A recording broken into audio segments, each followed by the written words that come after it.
ард түзөө үзүүлж байна.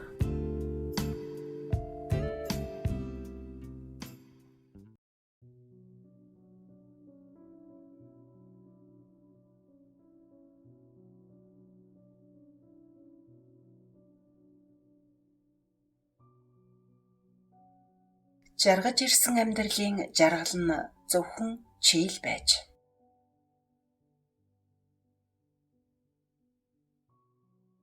Намайг гэрлээ гэдэг.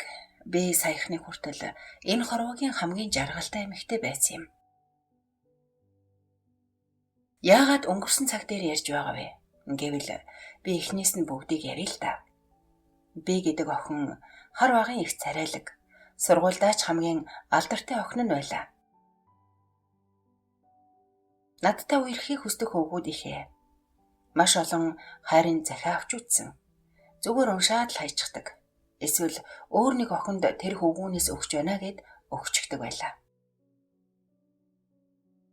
Би ганцхан найзтай, тэр нь эрэхтэй. Охидуудтай найзлахаар дандаа хатаархсан харц мэдрэгдээд найзлахад хэцүү байдаг юм. Тэр хөвгүүн үргэлж миний цүнхийг барьж авна. Хөвгүүдээс ирсэн захиаг минь уншиж өгнө. Завсарлагаанаар зармиг болон гөөхий авч өгнө. Хаяа үнэхээр зармиг олдсонгүй гэдэл эртээ чихэр бариад ирнэ. Бид хоёр нэгдүгээр ангиасаа хойш нэг ангид бүр нэг ширээн цуудаг байлаа штэ. Бид хоёрыг найзлахад нөлөөлсөн хамгийн чухал зүйл нь бидний аав ээж. Аав ээж маань гэр бүлийн найзууд байсан юм. Гэрч ойролцоо бид хоёр бүр байнга л цугтай байдаг байлаа. Амралтын өдрөөр хүртэл манад үгүй бол тэднийд. Үргэлж миний дэргэд байдаг болохоор атаархаж нөгөө хөвгүүнийг минь дээрлэх хөвгүүд бишгүй л байсан. Гэхдээ нэг ч удаа тэр тухайга надад хэлдэггүй. Манай хоёрынх гэр хороололд амьдардаг. Гэхдээ би гэр хороололд амьдардгаасаа маш их ичнэ. Ийм хөөрхөн охин байж гэр хороололд амьдардаг юм уу? Гээд шоолох байхдаа гэсэн бяцхан айдастай байсан учраас гэрээ үргэлж нуудаг байлаа. Хичээлээс тараад хэн нэгэнтэй таарчихгүй гэсэндээ бид хоёр мөн чих жүжиг тавьж гэртээ ирдэг байлаа. Түүнийг минь ганаа гин. Өтгөн хар хөмсгтөө цэвэрхэн бор царайтай гэмэн жаахан намхан. Нэг өдөр ганаа над дээр ирээд л би боксийн дугуйланд явлаа гэв. Би ч тэрхүү үедээ гайхсан ч тэр аль хэдийн шийдчихсэн байсан. Чи дугуйландаа яваад надад цаг гаргаж чадахгүй юм биш үү? Ганцаараа яаж гэртээ ирнэ гэхэд минь би чамайг хүргэж өгчхөөд дугуйландаа явнаа, санаа зовлтгүй гэж хэлж байлаа. Үргэлж миний талд үргэлж миний хүсснийг хийдэг тэр жоохон борхоо. Ингэж явсаар хэд хэдэн амжилт гаргаж аймгийн тэмцээнүүдэд дандаа л төрүүлнэ. Үүнийгээ дагаад түүний араас гүйх охтууд гарч ирлээ. Урд нь надад л ганцхан ирдэг миний захиаг уншдаг байсан бол одоо түүнд ирсэн захиаг уншиж би бүр хариуг нь өмнөөс нь бичиж өгнө. Удалгүй манай сургуульд дээд ангид маань нэг шинэ хөвгүүн хотоос шилжиж ирлээ. Үнэхээр царайлагдахгүй. Өнөө манай найз руу захиа бичдэг охтууд хүртэл түүн рүү захиа бичиж эхэлсэн. Сурлагтаач, спорттооч маш сайн. Цагс болвол бүр сайн тоглоно. Ер нь л төгс хүн гэж түүнийг хэлэх байхаа гэж бодсон. Би ч бас тэр хүнийг битүүхэндээ шохоорхож явсан нь үнэ. Хажуугаар нь зөрөгтөөл ичиж сандраад л харах бүрт сэтгэл минь догдолж анх удаа л эсрэг хүүснээ хараад догтлох гэдгийг мэдэрч анхны хайртай учирсан. Түүнийг шилжиж ирснээс хойш хэдэн сар өнгөрч шинэ жил болох төгсөн байсан учраас анги болгон ангиа чимэв. Гэтэл биеийн тамирын багш манай ангид орж ирснэ. Алив ямар олуулаа нэг анги чимгэлдэг юм. 3 нь явж тэр заал чимгэл гэснэ. Гэрлээ өөрийнхөө дагуулаа аваад дээрээс нь нэг өндөрхөн шиг банд аваад яваад оч гэв. Манай ангийн хүүхдүүд ганааг дагуул гинэ. гээд л шоолж инээлтцгээв. Ганаач дургүй байгаа нь илхэн. Гэхдээ миний дэргэд яаж уурлаж чадах вүлээ дээ. Ангийнхаа хамгийн өндөр хөвгүүнийг аваад бид гурав заал руу ороход өнөө дээд ангийн хөөрхөн ах бас байж байлаа. Манай сургуулийн нэг хэгжүүн аманцарч гэхүү алайч гэхүү нэг ах байдгийн. 2 удаа улирчсан их л эвгүй гарал та. Өнөөгч нь орж ирэнгүүтэл хүүе манай сургуулийн сор охин орж ирлээ. Зааланд юу хийж яваа юм? Мисийн тэмцээн явуулна гэсэн юм биш вэз. Эр эмгүү мисүүд цуглараад л би энд арай илүү цөв гэхэд тэрний найзууд гих жинхэнэ дагуулууд нь өнөөхөө явуулж инээлдэнэ. Уур амьсгал тиймхэн байгаа ч хөөрхөн ах минь байгаад би дотроо бол маш их баяртай байлаа. Ганаа бид хоёр нэг цонхыг хамт чимгэлэхээр эхэлж байтал Тамирын багш ахиж орж ирээд Ганааг дуудаад аваад явлаа. Яхав түүний хүлээж дэмий зогсохоор гээд ганцаараа үргэлжлүүлж цонхны тавцан дээр гараад цонхны хүрээгээр саанаах гэсэн ганцаар тогтоож чадахгүй байтал өнөө хөөрхөн ах маань ард ирчихсэн би туслах уу гэж маш ээлдгээр асуулаа. Би ч эргэж халтхан хараад л зүрх улам хүчтэй цохилж тэгээ гэж хэлчгээд эргэж харав. Алив би энд чинь зогсчихъя. Чи жаахан цаашаа болоод өгөөч гэв. Би ч хөөх хотын хөвгүүд бүгд ийм царайлаг бас ээлдэг байдаг байх нэ гэж бодохдоо зэрэгцэн. Хажуу тийшээ алхахдаа хий гიშгэж өнөөх маань намайг барьж авах гэж байгаад бид дээрээсээ давхралтан унлаа.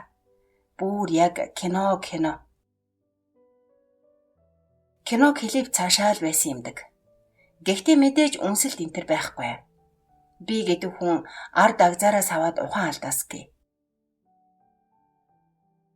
Нэг сэрэхэд Тамирын багш орж ирчихсэн салхийг нь тавиад өг юугаа харцгаад гим гэж байгаа сонсогдож нүдээ зөөлнөр нээлээ. Би чинь ичиж өгөх шахсан өнөө хөөрхөн ах өөдөөс санаа зовчихсан харж байсанд нь эцэндээ дахиж нүдээ нээсэнгүй шууд анчихсан. Уран зохиолын нэг амар ааштай хөгшин багш болон манай ангийн багш хоёр удалгүй орж ирээд л бүгдийг нь тарцгаа гэж хөөгөөд намайг болгоомжгүй гэж жаахан загнаж байгаад явлаа. Ганаа намайг түшиж усгаад хажуунаас мань дэмэсээр бид хувцас өмсөөд гэрлүүгээ явхаар сургуулийн гадаа гартал. Сургуулийн гадаах сандал дээр өнөө хөөрхөн ах ганцаараа сууж байлаа. Бид хоёр ч хажуугаар нь зөрөх гэтэл гэрлээ гэж намайг дуудлаа. Хөөх, миний нэрийг мэддэг юм байна гэж бодоод л улам догтлон яасан гэж асуухад бэ чинь гайгүй юу? Гайгүй зүгээр.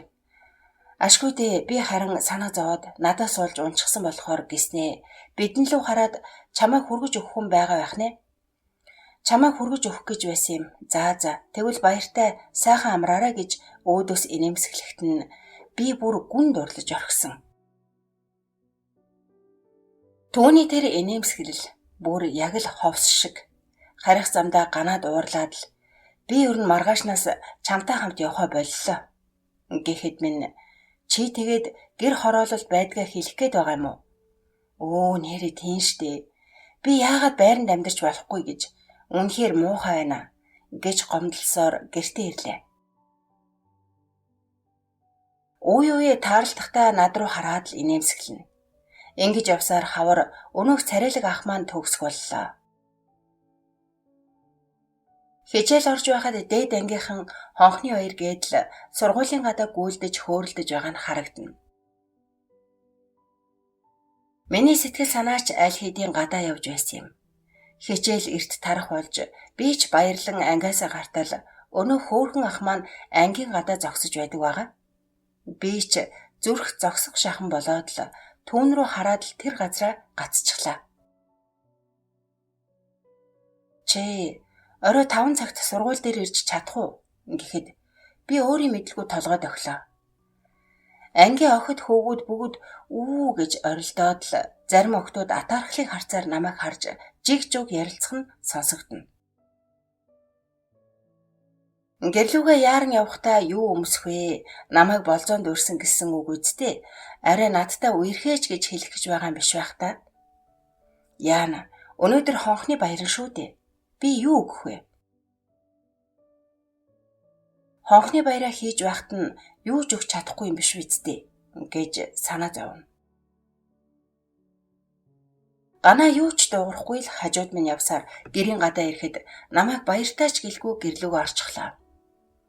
Гэртээ ороод л дуу аялаад л над чиг жаргалтай хүн байсангүй. Бүжиглээд л дүүлээд л хайр гэдэг ийм зүйл байх нэ. Хэрвээ энэ хайр муу юм бол би хайрлахаас айхгүй байна. Энэ хайранд умдмаар байна гэж ганцаараа баахан яриад л дүү нар маань над руу гайхаж хараастай. Гэхдээ яг тэр байдлыг минь өөр хэн нэгэн харсан бол би яг л галзуу хүн шиг л байсан л та. Ингээд 4 цаг 30 минут гээд гэрээсээ гарах гэтэл өгөх бэлэг олдсонгүй. Яах вэ гэж гэрийнхээ бүх зүйлийг уудалж байгаад аавын нэг шин зангиг олоод өнөөхийг нь гэлгар уутаар боогоод л цүнхэндээ хийчихлээ. Гэрээс гартал ганаа гадаа зогсож байна. Цочих гэж чи чинь хизээ ирвэ? Орж ирэхгүй яасан юм гэтэл үг дуугарлгүй гарт минь нэг зүйл бариулчаад л гэрээхээ зүггүйчихлээ. Нөгөө зүйлийг нь хартал үнэтэй шоколад байлаа. Би ч баярлаж түүний араас чангаар ганаа баярлалаа. Чи ёстой жинхэнэ миний найз шүү гэж ойрлов. Ингээд л сургуулийн гадаа иртэл гадаа хинч байсангүй. Дотгошоо орох гэснээ уг нь гадаа л гэсэндээ ингээд сандал дээр суун түүнийг хүлээлээ. Удалгүй шуугилдах чимээ гарсаар бөөнөрөө инээлдэн гүйлцээр сургуулиас гарч ирлээ. Намайг хараад л хүүхдүүд бас л алга ташаад л зарим нэгэн охтууд хоорондоо шивнэлдээ инээлдээд л ихэд эвгүүл уур амьсгал байлаа. Хөөхөн ах маань ингэртээ медаль зүүчихсэн шилдэг төгсөгч гэсэн тууз зүүчихсэн бас нэг улаан туузаар дүүрэн медаль харахад үнэхээр бахтан байлаа. Над руу алхаж ирж байгаа нь яг л үлгэрийн ханхуу гүнжээ бүжгэн дөрөх гэж байгаа юм шиг санагдаж догтлол дүүрч сандрал эхэлнэ. Ямар хөөхөн болчихсон юм бэ гэснээ ингэр дээрх хонхоо авч тайлаад гараас минь атгаснаа. Миний найз охин болох уу гэж асуулаа. Мэдээж догтлол сандрал нөгөө хүүхдүүдийн хашгиралтай байсан нь мэдээж. Би гэдэг хүн чинь өөрийгөө яг л од мэтээр бодож толгой тохин зөвшөөрснөө илэрхийллээ. Тэр над руу инээмсэглээд гарын дах хонхоо миний ингэрт зүүж өгөв. Түүнийхээ хонхыг зүгээд л түүндээ хөдлүүлээд сургуулийн хаалга руу хөдөлцөн орсон мөч үнэхээр сайхан.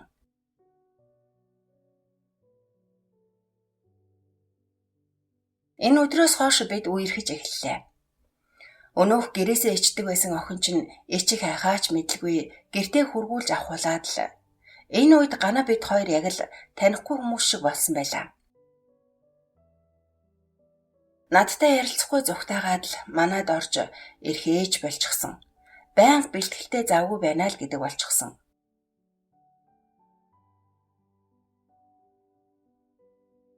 Миний хаз жаргалтай өдрүүд зуны амралт өнгөрөөгөөд хичээл эхлэх үед дуусхур болсон юм. Хөөхөн ах маань оюутан болохоор хот руу явж би гэдэг хүн нус нулимсэндээ холилдсон юм л да. Надад дугаараа өгөөд уцтай болоод яриараа гэж билээ. Би чинь доороо 4 дүүтэй, аав ээж хоёр минь биднийг хоёр идэвхлэхгүй хоосон хонуулахгүй л байдаг байсан. Надад юуных нь утас авч өгөх. Бүр ээж маань л ганцхан утастай, аа бол утас байхгүй байсан. Тэгэхээр ээжийнхээ утсыг хулгай хийж хаяа ярина. Ихэнхдээ нэгж байхгүй, халихын мессеж бичээд л болоо. Ээжээ утас шүү, битгий хариу өчөж залгаарай гэж хэлээд л болоо. Үсэг бичих хэдхэн тооны лимиттэй тэрэндээ багтаагаад бичих гэж их л товчилж бичдэг байж үлээ. Хэрвээ тооноосоо хэтэрчвэл 2 мессежний нэгж авна. Тэгж болохгүй учраас бүгдийг нэг л мессежинд багтаана. Сургууль ороод хэсэг явсан ч гана надтай дуугардгүй хэвээр хажуухнаар зөрөөд л явчихна. 9 жил хамт нэг ширээнд суучгаад сүүлийн жил нь өөр хүнтэй суучгаар би маш ихээр гомдож байлаа. Газар дээрх ганц найз минь намайг огт тоогоо болчхоор ихэд хэцүү байсан нь мэдээж. Хөөрхөн ахч байхгүй, ганаач тоохгүй, яг л ганцаараа. Үнэхээр ганцаардаж байсан. Нэг өдөр хичээл тараад л ганаагийнхаа араас даган алхлаа. Өнөөх чинь тоодоггүй шүү. Хөөш, чи яаж чад байгаа юм гэдэл өнөөх хурсан их гомдол минь нулимс болоод гарчихлаа. Амьдралдаа анх удаа л тэгж их уйлж үтсэн. Өнөөх маань сандраад л битгий үйл гэрлээ. Намайг уучлаарай. Чамайг найз хүүгүнтэй болчхоор би ойртож чадаагүй юм аа гэдэл тайлхруулах гэж хичээнэ. Би гэдэг хүн тэрийг хадаад л газар унчихсан. Яг л жаахан хүүхчиг уйлж өгөө хөөрхий. Арай гэж надад зайрамг авч өгье. Ахиж тэхгүй гэж байж би чинь эвлэрлээ. Бид хоёр ч урдын адил найзууд хэвээр болж хамт сууж хийдэг бүх зүйлээ л урдынх шиг хамтдаа хийнэ. Хаяа надад ээж аавынхаа утсыг хулгайлаад л авчирж өгч хөөрхөн ахтаа минь яриулна. Ингээд ахин нэг шинэ жил цагаан сар гэж өнгөрсөөр бидний төгсөлт боллоо. Энэ үед нөгөө хөөрхөн ахтайгаа хаал нэг ярина. Гэхдээ тэгж сэтгэл догтлохоо болчихсон ч юм шиг. Ганаал хайрчин залгсан гэдэл ээж аавынхаа утсыг над руу барьж гүйгээстэй. Магадгүй би түүнд гомдсных байх. Энэ хугацаанд нэг ч удаа надтай ирж уулзаагүй юм. Би ямар их санаж уйлсан гэж энэ баяраар л ирчих байх. Өнөөдөр яг л ирэх байхаа гэж харуулсан өдрүүд ямар их гэж даанч ирээгүй юм.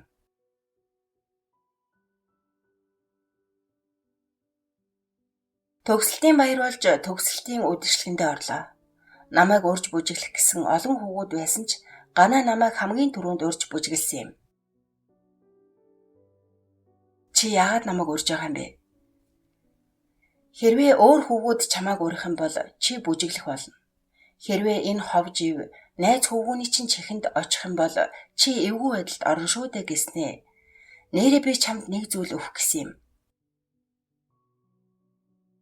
Энэ хонх гэснээ тайлаад ингэрт минь зөөж өгсөн юм. Би яагаад гэж асуухад өөр хүүгүүд чамд өгмөр байгаа байх. Хэрвээ миний хонхыг зөөчих юм бол дахиж өөр хүн чамд хонхоо өгөхгүй штэ. Төгсөлтийн үдэшлэг тэгсгээд дууслаа.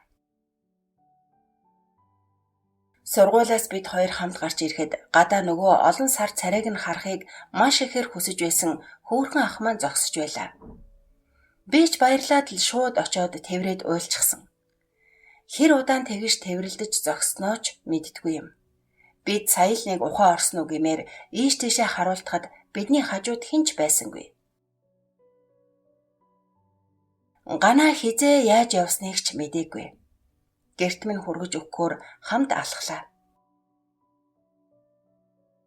Маш их сансан тухайгаа, удахгүй хамт байх болж байгаа тухайгаа гэдэл ярих зүйл бишгүй олон. Ингээд зуны амралт эхэлж тэр минь ирж би гэдэг хүн ахин жаргалдаа умбаад л ганаагач бүр мартчихсан байлаа. Намар болж их сургуульд ороход ганаа бид хоёр тохиолдлоо руу албаа руу ахаад л нэг сургууль нэг мэрэгжил. Харин үүнд хөөрхөн ах баг зэрэг уурлаастай. Наад ганаа чинь чамд хайртай юм биш үү? Тийм болоод л хэдэн жил чамайг дагаж одоо бүр нэг сургуульд нэг ангид орчихлоо гэж ярихт нь за юу гэж дээ бид чинь найзууч юу дээ гэж хэлээд л тоогоогүй.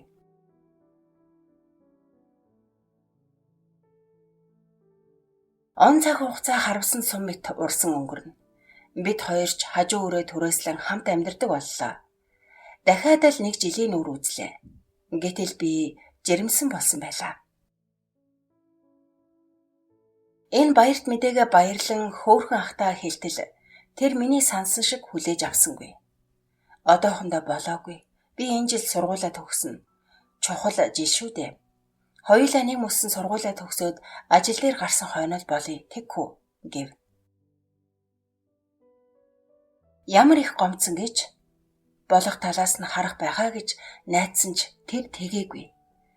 Тэгээд л томорхоосны өмнө гэж наагур цаагур гүйгээд л ахуулчих гуйж байна гээд л байн гуйсан.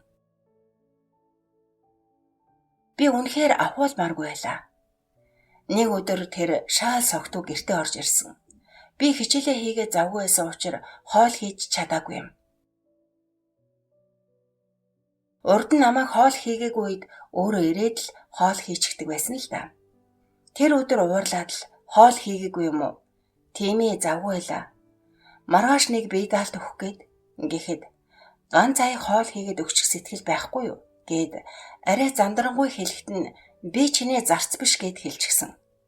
Тэгтэл над руу тогооны залгуур бариад дайрчихсан. Нэг шавхуурдахт нь оногдоод хоёр дахь дээр нь гэрийнхээ овц таавчгтай шууд л гараад гүйчихсэн. Тэгж сандарч гүйхтээ шатнаас халтарч унаад ухаан алдад унчихсан эмнэлэг тэрсэрсэн.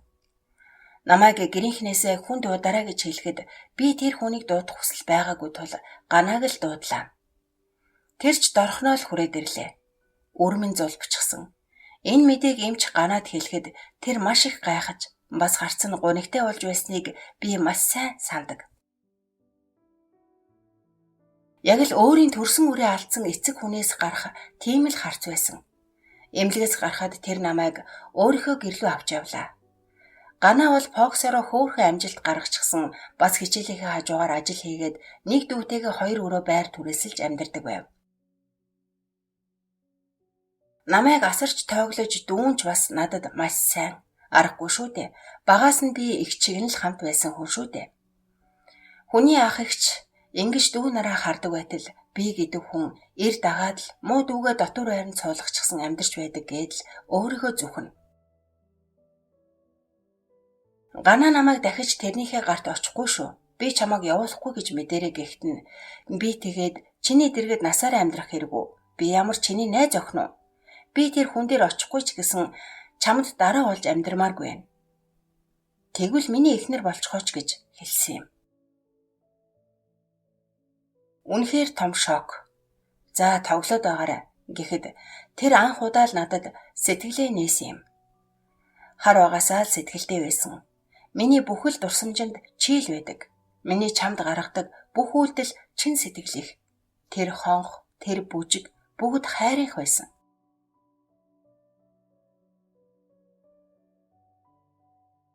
Би гэдэг ичхнүүргүй хүн чинь тэдний нэг хэсэг байхаар боллоо. Хичээлдээ хамт явна, орой ажилдаа явна, шөнө эрэхтэй байнга миний дуртай хамттан авчирч өгнө. Яг л миний хэлснээр минь байж намайг гүнт шиг амьдруулж ирсэн. Ингэж явсаар бид хоёр сургуулаа төгсөж ажил дээрч гарлаа. Тэр минь үнэхээр мундаг. Хоёр ажил зэрэг хийж мөнгөө хуримтлуулсаар бид өөрсдийн байртайч болов. Уг нь нэг ажлаа хийгээд явсан бол хашаа байшин авч болох байсан ч тэр минь миний хүслээр байр авахын тулд тэгж ажилдаг байсан юм. Бэрт шиг л намайг юу хүснэ бүгдийг биелүүлнэ. Би харин цалингаараа өөрийгөө гойж gooцсон амтан л явдаг байлаа. Мөн мөрөөдлийнхөө спортыг хүртэл миний төлөө орхисон. Жаргалтай газар хүн тогтдгүй гэж манай өвг эцгүүд ямар үнэн хэлээвэ. Мэдээж тэр тогтоогүй хүн нь би. Шоу цэнгэнд дурлаж гадуур их гардаг боллоо. Тэгж яваад нөгөө X хөөрхөн ахтайгаа таарчихсан. Өмнөх бүх зүйл сэтэрсэн үү яасан? Нөгөөдөхтэй хид уулзаад авлаа. Сүүлдээ бүр түүнийг хоногоор ажилдаа явсны дараа өнөөхөөгөө гэртээ авчираад хамт хонно. Үнэхээр цадгаа алдсан даварсан хүүхэн байгаа биз? Муу юм гэдэг амархан баригддаг юм байна лээ. Нэг шөнө тэр бид хоёрыг хамт байхад шууд л ороод ирсэн. Би сандарч тайлбарлая гэж наагур цаагур гүгээд л харин нөгөөх бол аль хэдийн гараад гүйчихсэн. Харин тэр минь үнэхээр л эр хүн шиг байсан. Хамгийн аймаар нь тэр хүн намайг аль эрт мэдсэн юм байлаа. Гэхдээ намайг өөрөө болчих байхаа гэж хүлээсэн гэсэн. Тэгснээ намайг битгий санаа зовоо. Би чамайг уучлсан. Тийм болохоор амардаа гэж хэлсэн. Би ч яаж амарч чадах вүлээ дээ. Хоёр тийшээ хөрөөсөөр түүний хажуугаар орж ирээд хэвтгийг нь хүлээсээр. Би бүр үнэхээр зүхмээр хүүхэн байгаа биз. Гэтэл хаалга дуугарах чимээ гарсан.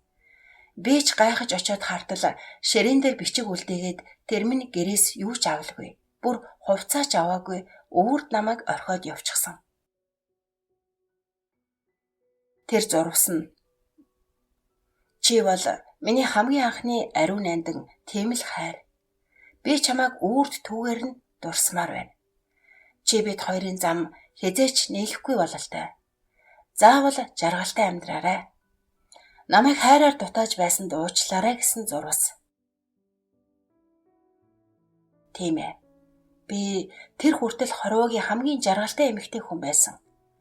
Чиний хайр энэ дэлхийн бүх ирчүүдээс ч аваад ханахааргүй тийм их хайр байсан. Тэнийг намайг уучлаарай. Дэрэгдээ байсан тэр их аз жаргалаа зовлонгоор сольсонд. Гэхдээ чи минь л аз жаргалтай байвал тэгээд л болох нь тэр. Ганаа минь сайн яваа. Одоо 4 хүүхдийн аав болчихсон сайхан гэргээтэй аз жаргалтай амьдарч байгаа. Би юу? Би яах вэ? Нөгөө хөөрхөн ахтай суугаагүй. Тэр өдрөөс хойш дахиж холбогдоочгүй. Харин бас нэгэн сайхан залуутай суусан. Хөөрхөн охинтой болсон. Гаргасан алдаа давтахгүй тулд маш их хичээж амьдарч байгаа. Мөн хамгийн сонирхолтой зүйл хэлэхэд ганаа минь төвөр өгүүлэлэг, шилдэг зохиол тууж арман группт маань байдаг юм байна лээ. Тэгээд л түүндээ зориулж энэ загтлаа бичгээр шийдсэн юм. Түүндээ хэлж чадаагүй үгээ ингээд ч болов хэлхийг хүссэн юм. Тийм ээ. Чи намайг яг л хатан хаан шиг хүндэлж, яг л гүн шиг эрхлүүлж, яг л ээж шигээ хайрлаж ирсэн.